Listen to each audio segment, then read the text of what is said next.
up, y'all? It's your girl Sakina, and I'm back with another review. This is my review for the Real Housewives of New York. This is Reunion Part 1, Season 15. I was gonna say Season 2, but then I always forget that they consider the reboot. They kind of, mix it all in.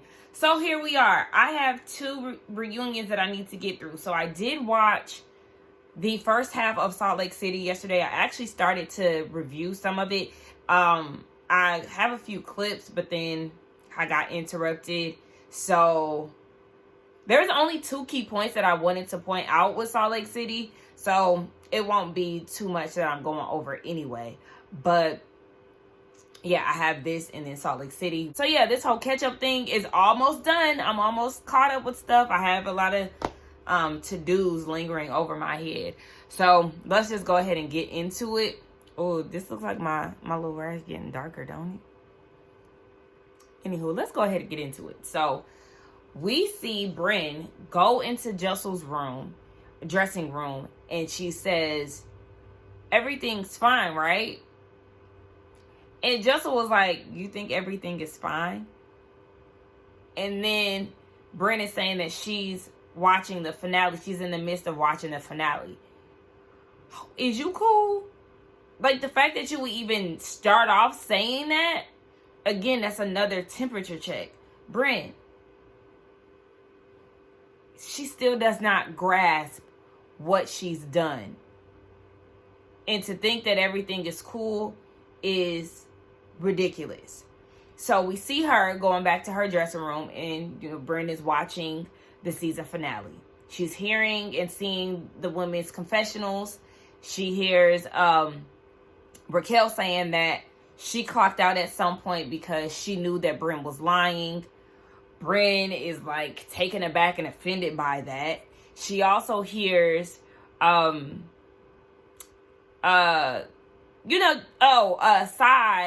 in her confessional saying things, and she's like, give me a break. Again, not understanding the gravity of the situation. And then you have Andy talking to Uber, trying to see how she's going to come today. Are we going to get Uber hot? No, you're going to get Uber zen. Then they show us a flash forward to her not being so zen. Jessel not being so zen. It's going to be all the women against Brynn. And rightfully so, because Brynn has stirred the pot the entire season. So she's getting exactly what she deserves. But again, the audacity of her to feel offended or feeling like, oh, these women are taking Uber's side. Because she said something like that. Something in regards to, like, Uber being the victim. Yeah, she is the victim.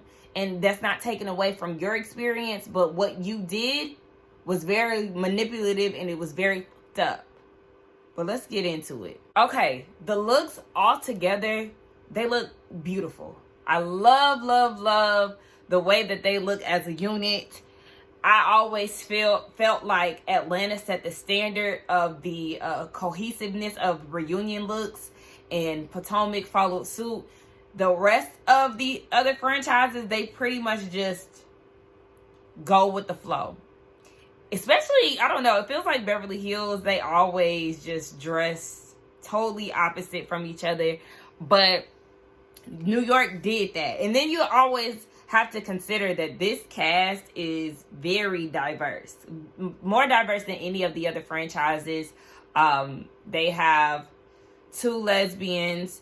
They have an Indian woman. They have two Afro-Latina women, an African woman, and then there's Aaron and Jenna, who are white.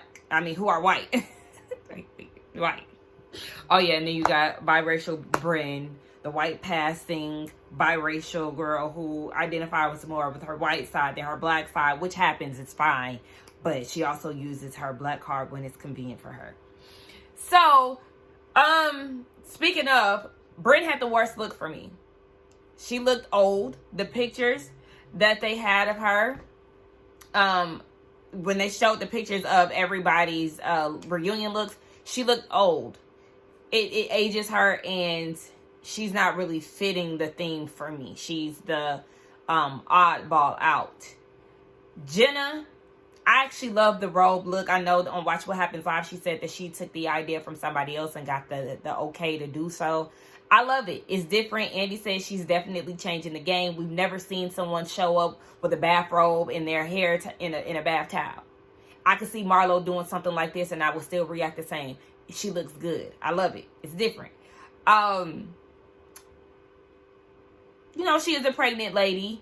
So Erin, she played it safe. Y'all know how I feel about sequence dresses or like overly sequence dresses. I feel like Erin's look is played out. We've seen it time and time again throughout Housewives history. Girl, okay. Loved size look, loved her hair, loved the poofiness of the dress. Jenna described it as Gone with the Wind meets Wicked. Love it. I loved her hair, everything. It kind of gave business on the top, party on the bottom. Loved it. Uba with a high slit. Love a high slit. She had a sequence piece too, but she really looked good. I think her makeup was flawless. She looked really nice. Jessel, you know, I love Jessel with her bob. Loved her dress. She looked nice. I think it had like some pearl details on it too. Cute. I like Raquel's look. I like her dress more so because it brought everything together. I feel like her dress, it had white, black, and gold. And so it just brought everybody's looks together. But I hated her hair. Raquel and her hair, girl, please. I know you're artsy and things like that. I just feel like her hair can be executed better. All throughout the season, she's had these wonky hairstyles that just never complimented her, never landed. So yeah, it was a miss for me. Overall, best dress for me, I don't know. I just had so many favorites. I love Sai, love Jessel's. Sai, Jessel, Jenna, top 3. Everybody else, well, everybody else is in the middle with the exception of Brynn. She's dead. She's last, okay? I don't like it. Nothing about it. Y'all let me know who y'all favorite looks are. All right, it's funny because Andy called Sai's dress business on top, party at the bottom too. But he asked the ladies if they wanted to set any intention, you know, as he typically does. And Brynn and Uba have not spoken since the last scene that we seen with them shooting the intro of the show.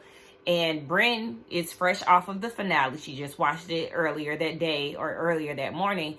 And she said she wants to find a lot of clarity and what she said, clarity and like, I don't know, to clear some things up. I forgot what she said. And then they get on to Jenna and how she has this private life with her partner. And Andy seems very annoyed by it, honestly. He's like, girl, you're on a reality show. How do you not talk about your relationship? Is there a part of you that wants to be open about it and show it on the show? And she said yes and no. And that's because her partner is very outspoken. Then we see the flashback of her and I forgot her name. It's like June Ambrosius or something like that. She's a very popular stylist, black woman. And they were talking and she was like, you know, Cass is shy or whatever. And she was like, no, she doesn't really want to be on camera because she might get canceled. So she's open and blunt. You probably never know what she's going to say. You can tell she's clearly one of those people. If Jen is scared she might get canceled. But Andy was like, yeah, I seen y'all at a party and she ran for the hills, baby. Like, what's up with that? Jenna claims that wasn't the case. She wasn't running from Andy. It was more so a situation where they had continuously gotten stopped on their way out. And she was like, yeah, no, we're not stopping to talk to anybody else. The party was going a different direction. Jeff Bezos had just entered the building and all this. Andy was looking at her like, bitch, you lying. You full of it. Okay, child. Andy is not here for it. And so because Andy has this attitude towards her being private on a reality show, it's making me feel like Jenna might not get asked back because she was so secretive on the first season and then you carry on into the second season being the same way. And they are saying that she's public about certain things, but then when it comes down to the group of women, she's tight-lipped. So yeah, Jenna, I don't know. If you get brought back for a third season, they might hit you with an ultimatum, baby. So if you want to stick around, then you're going to have to be a little more transparent. You're going to have to take a page out of Mary's book, where we're starting to see her interact more. She's more, well, the thing is, Mary was private to a degree, but she always brought it in the scenes. Her opinion always set the scene ablaze. She was entertaining. Jenna, you're too mellowed out, and you don't really do what needs to be done to add to the scene. And because you're private on top of that, baby, you might be on the chopping block. And I wouldn't be sad to see you go, honestly, especially with the way that you coddle Brynn. It's annoying. Sai has not apologized to Pavitt for calling him Dory. She's like, look, Jessel said he took it and ran with it. You know, he made lemonade out of lemons, child. You know what I'm saying? And so Sai is like, look, he having fun with his doppelganger, and it is what it is. So as far as apologies, Sai does want an apology from Pavitt for calling her bipolar. And she tells Jessel, I expect basically him to defend his wife. My husband would do the same, but to call me a B, and then on top of that, calling me bipolar, it hurt her feelings. She feels like she had to draw the line somewhere. But just like Jessel said, and a lot of y'all pointed out too, you know, sometimes you forget certain things, but you don't go back to seasons. Sai did start with Pavitt and, you know, insinuating that he was going to Vietnam to have sex with women and all these things. So he's expecting an apology too. But Jessel said that, you know, they're working on an apology for Sai. But if Sai can't recognize her wrongdoings, then it's just like, I mean, girl, yeah, he shouldn't have never called you a... The bipolar thing, I'm sure he wasn't thinking about your mom. He probably doesn't know those details about your life. So, I mean, they gonna have to figure something out, either do or don't. Raquel hasn't really made any movements forward with her mom. It sounds like they're still at the same place. They have had some type of communication, but mostly via text since she left Puerto Rico. She hasn't done any FaceTime calls with Mel or with her grandchildren. So it doesn't really seem like they moved anywhere in a positive note. She did say that her mom doesn't watch the show, but she wanted to be very honest about where they stood. And Andy is like, well, you know, maybe, it got to her that you said these things about her. But she's like, look, I'm on reality, baby. I'm living my life for what it is. Jenna, take heed, baby, because you got to be transparent if you're going to be on the show. They also touched on the women being super lesbian-y when Raquel's mom was there, knowing that is a reason why their relationship is pretty fractured. And it kind of seemed intentional. I didn't touch on this, and I meant to in my review, but I did feel like they were going overboard and that it was actually too much. Andy felt like it was too much. Sai did call it out. Uba peeped it too. Like, even Jenna kissing Brynn on the lips is just like, what, girl? And she does get a little embarrassed, you know, looking back at it. Jenna said that wasn't her intention, but y'all was definitely putting 20 on 10, and y'all already know where her mama stand with that. Like, be more mindful, because it seemed purposely done. They talk about the beginning of the season when Sai was saying that she didn't like Jenna, and Sai is sticking to the point of her not saying that she didn't hate Jen. She just doesn't like her. She's not her type of person. So we know that Jenna heard this from Brynn. According to Brynn, she heard it from Jenna, and Jenna was saying that she's been hearing from, you know, everybody in the city saying that Sai doesn't like her. And so Brynn was like, I mean, well, if the whole city's saying it, then she must hate you. And she felt like Jenna took that and ran with it. And we already know that they already had some issues, Sai and Brynn. So Brynn felt like Sai was taking that situation and making it seem like, oh, she's going to use this to get people to hate me and like her more. And she was like, you put me through hell. You put me through hell. And Sai was like, me? Like, girl, I ignored you. In which we did see that she really wasn't paying Brynn any attention. And Brynn was like, you text me happy birthday and that you loved me. They showed the screenshots. Sai never said that she loved her, but, you know, she did wish her happy birthday. They talked about the weather, if I'm not mistaken. Sai also admitted that she invited Brynn over for Thanksgiving. But she was like, girl, I don't lie. there has been so many flashbacks of you lying throughout the season. How you are has really been displayed throughout this season. It's finally come to light. And I'm just paraphrasing here. But yeah, Sai is on her ass. And yes, Brynn's true colors have been shown. Sai had already said at the top of the season that Brynn does a lot of things off camera. And she said in the reunion that she does manipulate and twist situations. Yes, she does. Brynn's true colors have... I spat a little bit. Brynn's true colors have really been shown this season. And I do agree with Sai that I think that this is who Brynn really is. Brynn is a different type of delusional. She's talking about Sai made her life miserable for 5 weeks because her yelling at her. Remember, she was like, "Not today, Satan," or whatever. All that little back and forth they had on episode 1. And Andy was like, "So you felt the residuals of that for 5 weeks?" And she's like, "Yeah." And it was Aaron, and like, girl, no. And she's saying that Aaron at that same party on episode 1, what she said about her also affected her. She like gave off 6 insults that Aaron said to her, calling her a bad friend, soulless, dumb, and all these things. But you talk shit about people as well. So this whole, "Oh, I was affected for 5 weeks" is bullshit. Nobody cares. You also had some very nasty energy towards Aaron, and she was going through all these things with her mom. You can dish it, but you can't take it. You gave all these insults to Uber and her career and all these things, but when she gives it to you, you can't take it. All of a sudden, "Oh my gosh, I've been so wounded. Miss Carbon Monoxide is just so wounded." Girl, please. Ain't nobody listening to that shit. So then they get into her being a pot stirrer and how she stirred up things.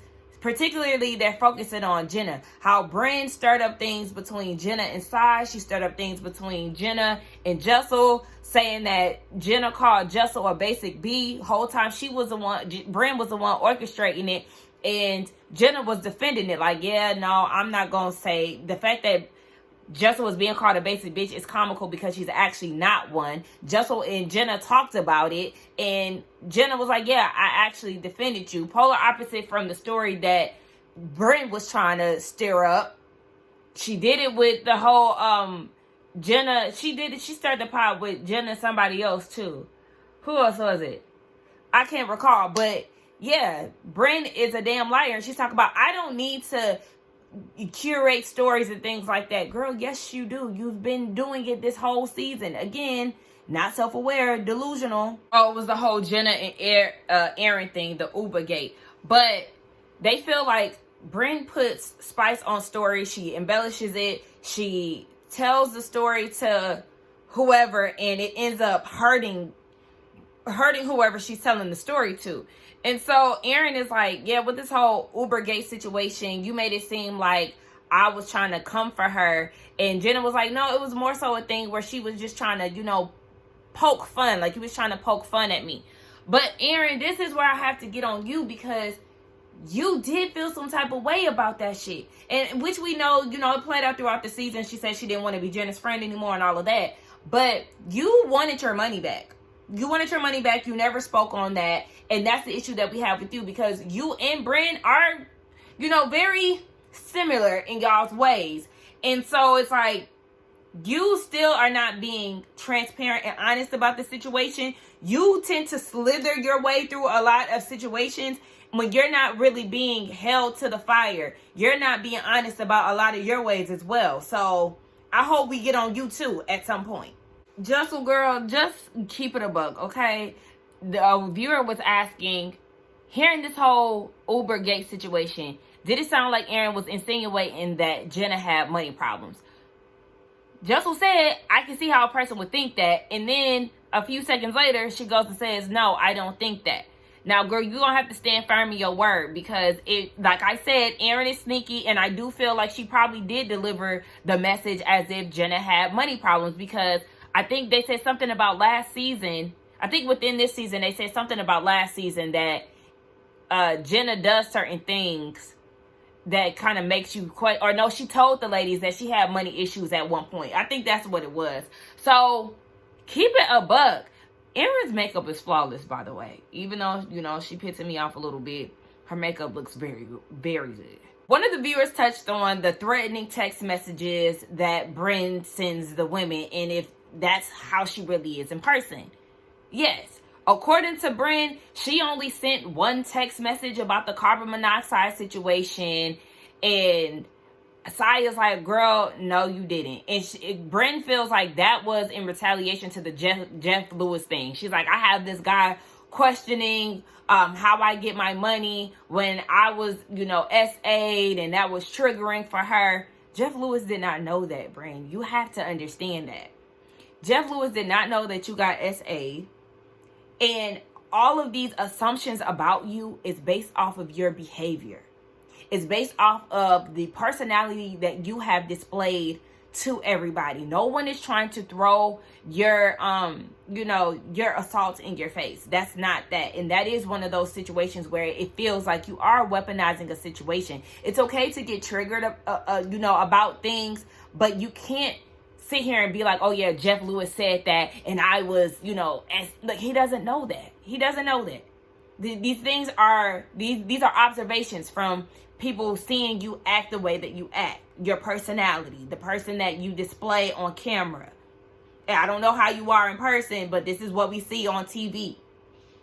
And so Saya's like, girl, you send us pages on pages on pages of insults, and you say that we would never understand the portfolios of corporate America. We're dumb, and you know, all these things that you say about us. And so it seems like she's always questioning their intelligence, and we've seen her display that throughout this season. So again, I'm on Sai's side. And then Brennan's like, well, I heard that you were questioning what I do for a living. So I said, I mean, I don't know what you do. What do you do? She gonna say, it was a long pause, and she said, I do your job. So what, are you an influencer? Because we know what Sai does.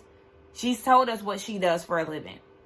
I mean, she told, Brynn, you told us in that scene that you were on the finale that you are PR marketing and PR or something like that. But then today you can't give us your title. So, yeah, what is it? But then didn't she also tell us what she did last reunion, and that Sai had some dealings with it? Girl, it's a big-ass question mark. We don't know. Now, hold on, Jenna. Do you have a little financial issue? Because Andy is like, you need to bring this robe to BravoCon. Please keep it. She was like, well, it's kind of expensive. I guess she borrowed it or whatever for $1,500. That should be like $100 for y'all. In New York, y'all rich and everything else. Girl, why can't you keep that $1,500 robe?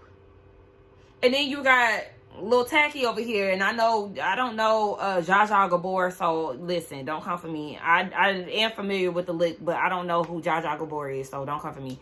But you got Brynn sitting there talking about, well, I bought my dress. My dress was $7,000. Well, Jenna, girl, why Brynn got it and you don't? Make that make sense. Or are you just like Pavi? You got the money, but you tight fist. What's tea? So then we get into Erin, and you know, she had me crying, talking about her dad, and she did get the opportunity to let him know that she was pregnant before he passed away. It just kind of hitting, like, I just feel like it's so many cancer diagnosis here recently.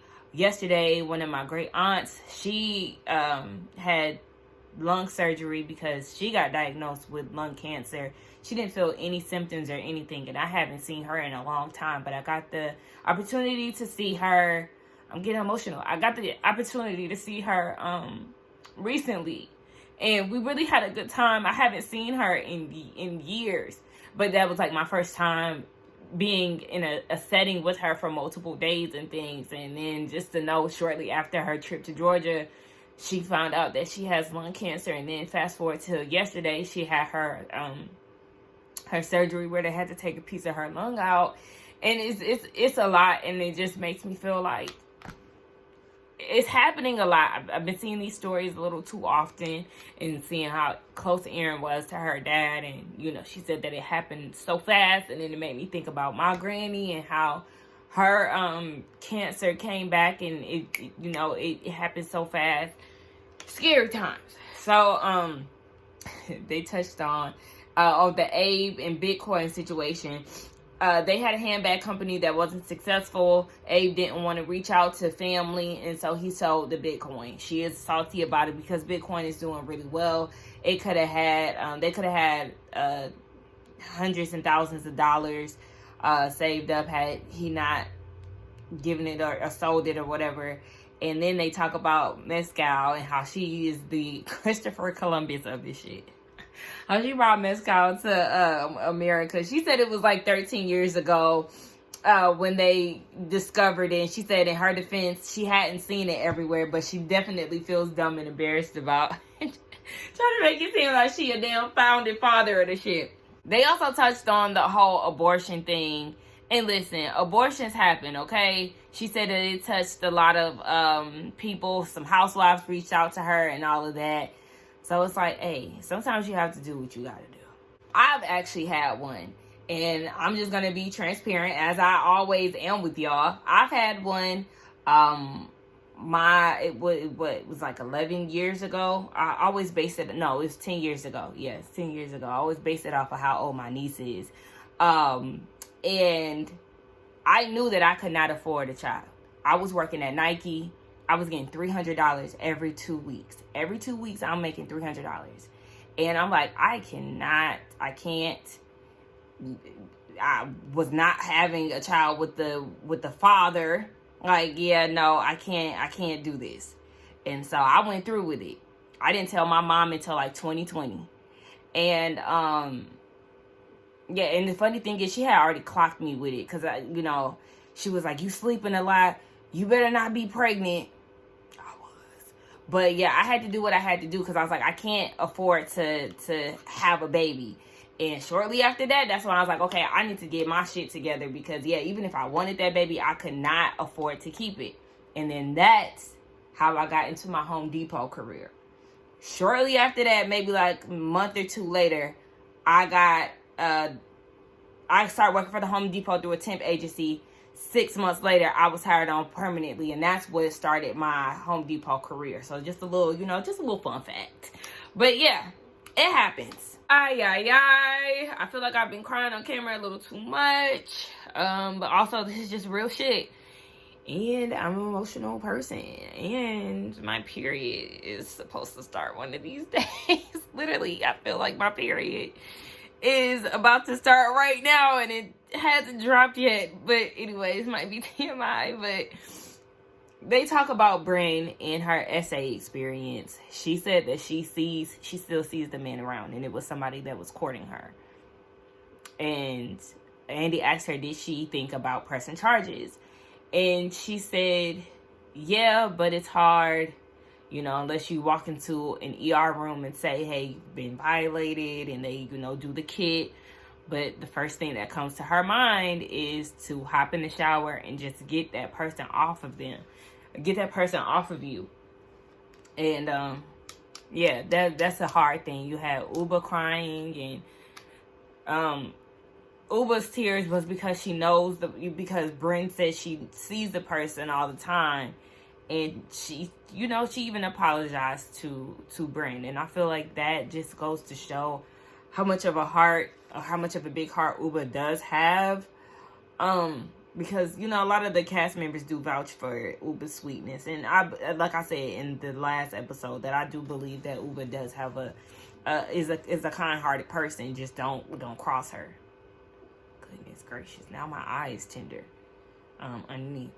But yeah, that was a hard scene to watch. Brynn says she feels even worse, like she doesn't necessarily feel better about the situation, and she does admit that her jokes and things like that is just kind of to mask her vulnerability, in which I already thought. She said that she didn't even want to talk about her parents last year, but talking about that made her feel better. But yeah, I never take away a woman's experience. I know some people do feel like Brynn isn't being truthful, and I hope that she is not lying about this, because this is something that happens to a lot of people, unfortunately. So I hope that she is being truthful in her story. I believe her. But I hope people look at this and believe her. But then also they kind of have the reference of how she played this whole thing out with Uba. So anyway, let's move on. So then we have a cast full of women who want more babies. Jessel, Brynn wants a child. Uba wants a child. Uba, she hasn't gotten her fibroid surgery as of yet. She's looking to get that done either, this month or next month. And then after she heals, she can have babies. Aaron told her, just keep on going to Pound Town, and girl, that baby will be here in no time. As far as Brynn goes, that man freezing his eggs ain't happened yet. She said that he's always in London. At one point, they were in London together, and then next thing you know, he's in Sandro Pay, and she booked the appointment for him, and it's still nothing. And so Aaron is like, well, girl, just get his semen, essentially. Girl, please. I'm with Jenna.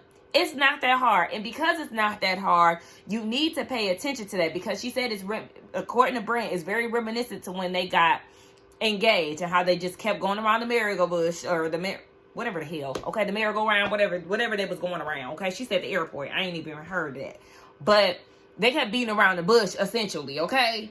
And this is feeling like the same thing. Girl, well, take heed. Y'all not married, or y'all not even together. So if he's beating around the bush when it comes down to this baby, take the message. He does not want to have a child with you. Girl, go down to the sperm bank and call it a day if you really want to be a mama. If you want it that bad, you can adopt. You can go to the sperm bank. Girl, there's other options. Why is you waiting around on Gideon, or whatever his name is? And then as far as Jessel goes, her and Pavitt are trying to get out of the toddler stage. And she has to respect that Pavitt is not ready. Yeah, he's not ready. He's telling you he don't want another baby. You want another baby. He ain't trying to budge.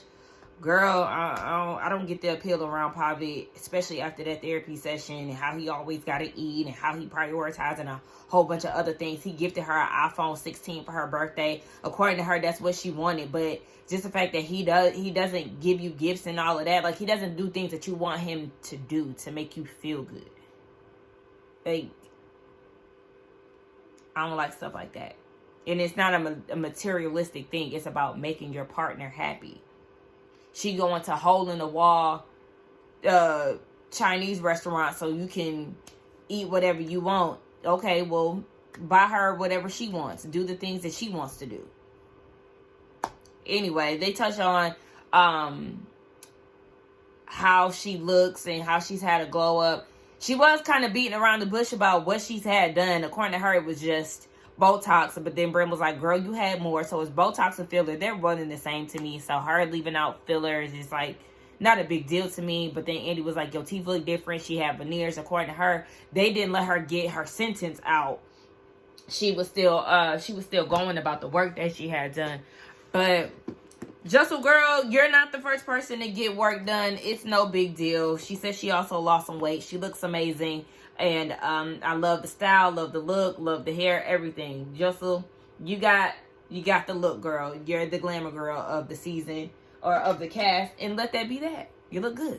Brynn also tried to make it seem like she ran out on her service, and Jessel was like, no, me and the girl had an agreement. I get the work done, and we went live together. It's on the woman's business page. So, girl, what's next? See, and that would have been something that she ran off with. Okay, she would have heard that, told the cast, put some spice on it. Next thing you know, Jessel got bills on top of bills on top of bills, like Monica from Salt Lake in the beauty lab. She would have had a high ass bill that she skipped out on, and that wasn't even the case. I also want to point out that when Brynn was talking about her wanting a baby and things, did y'all notice that Uba was being very supportive of her? Like, Uba, you better than me. But that just goes to show, again, that she really is a kind-hearted person. Because I would have just been quiet. But she's, giving her some encouragement. Talking about it'll happen. How nice. Is the sun coming out? They touch on the side conversation that they had in Puerto Rico with Sai, Aaron, and Brynn. Sai, Aaron, and Brynn gossiping about Jessel and her relationship. Brynn was like, do y'all remember we was talking about each other's loves of their lives? And according to Brynn, Jessel said the love of her life is some black dude that her family does not accept. So she wasn't able to marry him. So Jessel was like, girl, I never said nothing like that. We were talking about our craziest hookups. You distorted my words and made it seem like we was talking about the love of my life when the love of my life is Poppy. But yeah. So she was like, girl, I had to sit there and explain that to my husband. Like, girl, it even made me call Uber. Like, when did I say that? Like, when did that happen? Brynn, girl. Side note, why the fuck is this not extended and uncensored? I'm watching this on Peacock, fighting for my life, because I hate the way that the rewind settings is set up on Peacock. I have DirecTV. I like using this little 10... Wait, that's the mute. I like using this little 10-second rewind. Like, oh, hold on, wait, I missed something. You know, just a quick little 1-2. Just a little quick 20-second, 10-second rewind.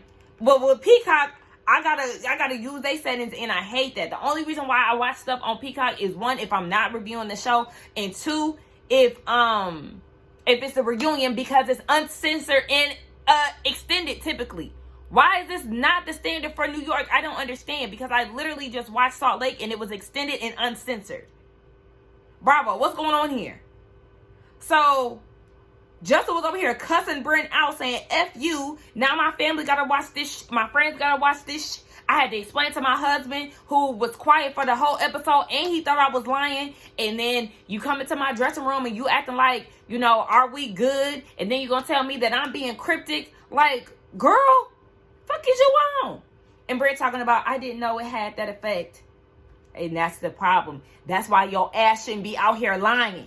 Because you don't know the type of effect it's going to have on people. The same reason why you don't want people to say shit about you, and how it triggers you, and how it has all these emotions for you, and how it has all these effects on you.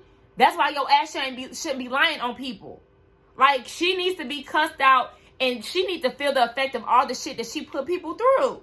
Jessel was giving it to Brynn, rightfully so.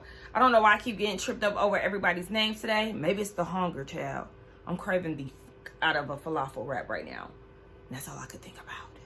Anywho, so Jessel was like, you sat there and, well, Brynn was saying, well, you know, it wasn't one of those things where I was trying to bond with them. You know, I just missed the conversations between me, Aaron, and Sai. And Jessel was like, that's exactly the reason why you did it. You literally said that. And I remember her saying that in the scene, that she likes to bond with them over talking shit. And, you know, particularly about Jessel. And Jessel is feeling some type of way, because she's like, I didn't do anything but defend you, uplift you, and everything. And this was the nail in the coffin, because you always talking shit about me. Desperate Jessel. This, and that. And yeah, Jessel was right on the money, because Brynn has been coming for Jessel this season. When it came down to her marriage, when it came down to her opportunities, like, oh, you always doing shit for attention. She had something negative to say about her birthday. She made it seem like Jessel is this attention whore who just loves the spotlight. Whole time she's a fucking housewife. Of course she's gonna show up to scenes looking glamorous, looking glammed up, looking good. Her sons have a birthday party. She's having a photo shoot. For her life moments, her life events, she's having photo shoots. What's wrong with that? Bitch, you're jealous. So that's enough said. And I'm on Jessel's side 100%. So Jenna, Andy peeps that she's, you know, feeling some type of way about this whole thing. Did y'all peep that she said, I did not know that wasn't true? So this is yet another thing where Jenna is taking Brynn's word and running with it. Because you did the same thing with Uber. And when they showed this part in the preview, I thought that this was Jenna sticking up for Uber. But you had this emotion, because she acting like she about to cry and face was dry as fuck. You had this reaction towards Jessel and Pavitt's situation. And it's okay to feel moved about it, because Sai cried about it. Uber cried about it. Jessel, girl, was tears coming out of that one eye that wasn't facing the camera. Because, girl, I didn't see no tears falling, truth be told. But You know, some of the people were getting emotional about this. And it's okay to get upset because, again, this is the effect of Brynn's lying and doing shit for a scene, doing stuff for the cameras, or, you know, for that shock value. But I don't know, Jenna. I'm side-eyeing you with this whole situation because you was not crying. Like, I get it. Yes, Brynn needs to stop trying to defend her actions. You apologize and it should be that. But her saying that this is getting dark, is it? What she did in Puerto Rico was dark. This shit here, yes, that was a lot. That was a lot, and she was fucked up for that because now Jessel has to make it right with her husband over something that she twisted. So it's definitely some fucked up shit. But dark is that shit that she played in Puerto Rico, and that you was babying and just be nice to her and all that bullshit that you was playing. I hope you have the same energy when it comes down to the conversation that Brynn and Uba is going to have, and when they get into that whole dark situation that she pulled in Puerto Rico. So, yeah, I'm still side-eyeing you, Jenna. Like, girl, the fuck? Defend Jessel all you want, that's fine. But I could just kind of like, I don't know. But let's get in the comments and talk, y'all. Y'all let me know what y'all thought about this reunion part 1. Don't forget to like, comment, and subscribe to my channel. And I will see y'all in the next one. Bye.